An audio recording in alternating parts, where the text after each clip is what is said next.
पहले ये video sound effects के साथ देखिए।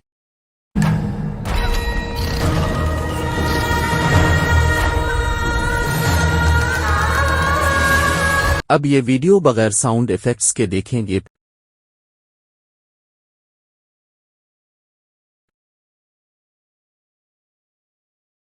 लोगों को ये वीडियो दिखाने का मकसद ये था कि आपको ये समझाया जा सके कि किस तरह साउंड इफेक्ट्स पूरी वीडियो में सामीन की दिलचस्पी को हासिल करने और इसे बरकरार रखने में अहम किरदार अदा करते हैं। ये एक वीडियो में गहराई, माहौल और जज्बात का इजाफा करता है जो उसे सामीन के लिए मजीद पुरकशिश और अमीक बनाता है। अब आप ये साउंड इफेक्ट्स अपनी वीडियो में किस तरह शामिल कर सकते हैं, इसके लिए आपको इस वेबसाइट पर जाना है।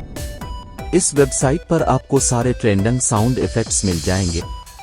आप इन्हें प्ले करके सुन भी सकते हैं और पसंद आने पर इन्हें डाउनलोड करके अपनी वीडियो में इस्तेमाल भी कर सकते हैं। और सबसे अहम बात यह है कि ये सब बिल्कुल फ्री है। अगर आपको मेरी ये वीडियो पसंद आई है तो मेरी वीडियो को ज़्यादा से ज़्यादा लाइक और शेयर करें और मज़ीद इस तरह की मालूमाती वीडियो के लिए हमारी चैनल को सब्सक्राइब करना ना भूलिएगा।